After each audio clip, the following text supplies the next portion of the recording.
વડોદરા મહાનગરપાલિકામાં નવી ટર્મની પ્રથમ સામાન્ય સભા આજે ઉત્સાહપૂર્ણ માહોલમાં મળી હતી।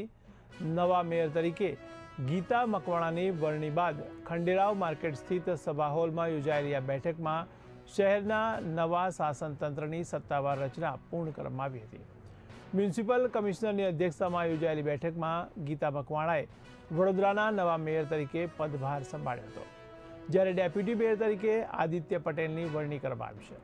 આ ઉપરાંત શાસક પક્ષના નેતા તરીકે શ્વેતા માછી અને દંડક તરીકે વિજય ચૌહાણના નામો પણ જાહેર કરાયા હતા। સભા દરમિયાન મહાનગરપાલિકાની મહત્વપૂર્ણ ગણાતી સ્થાયી સમિતિના 12 સભ્યોના નામોની જાહેરાત કરવામાં આવી હતી। ત્યારબાદ યોજાયેલી પ્રથમ બેઠકમાં વર્ષા વ્યાસની સ્થાયી સમિતિના નવા ચેરમેન તરીકે બિનહરીફ વરણી કરવામાં આવી। આ પ્રસંગે અપક્ષ અને કોંગ્રેસના કાઉન્સિલરોએ નવા પદાધિકારીઓને શુભેચ્છા પાઠવી હતી અને શહેરના પાણી, દૂષિત પાણી તેમજ અન્ય નાગરિક સમસ્યાઓના ઝડપી ઉકેલની માંગ કરી હતી। નવા મેયર ગીતાબેન મકવાણાએ સૌના સહકારથી વડોદરાના વિકાસ કાર્યોને ગતિ આપવાની અને નાગરિક સુવિધાઓને પ્રાથમિકતા આપવાની ખાતરી આપી હતી।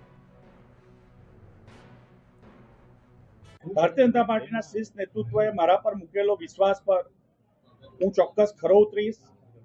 વડોદરા મહાનગરપાલિકાની સમગ્ર ટીમ જ્યારે વડોદરાના વિકાસની જવાબદારી અમારા શિરે છે ત્યારે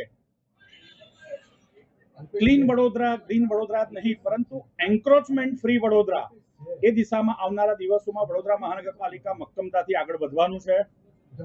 વડોદરાના નગરજનોને ફક્ત પ્રાથમિક સુવિધા જ નહીં પરંતુ એક સુદૃઢ ગુણવત્તાયુક્ત પ્રાથમિક સુવિધા મળે તે દિશામાં પણ અમે ભવિષ્યમાં નજીકના સમયમાં ખૂબ મક્કમ થઈશું।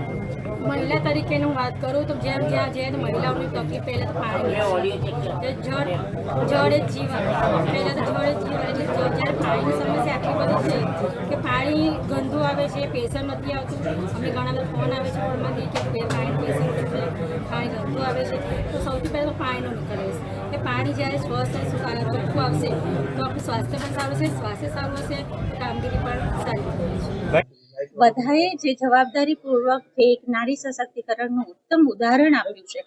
વડાપ્રધાન નરેન્દ્રભાઈ મોદીજી હંમેશા આહ્વાન કરતા હતા અને હંમેશા એમના વાતોમાં જે એક નારી માટે થઈને સશક્તિકરણની વાતો કરતા હતા, એ જવાબદારી આજે સાર્થક કરી છે। મને જે વડોદરા મહાનગરપાલિકાના ચેરમેન તરીકે જે જવાબદારી મળી છે, ભાઈશ્રી હમણાં જ કીધું કે પડકાર સ્વરૂપે ઘણા બધા કામો હોય છે, પણ હંમેશા જ્યારે સંગઠન અને બધા જ કોર્પોરેટર સાથે મળીને સાથે હું પ્રેસ મીડિયાને પણ આહ્વાન કરી રહી છું, ત્યાં જે આપણને દરેકના સાથ સહકારથી જેટલું બને એટલું વડોદરા શહેરને પ્રાયોરિટી મુજબ જે કામ કરવાનું થાય એના માટે હું કટિબદ્ધતા કરી રહી છું।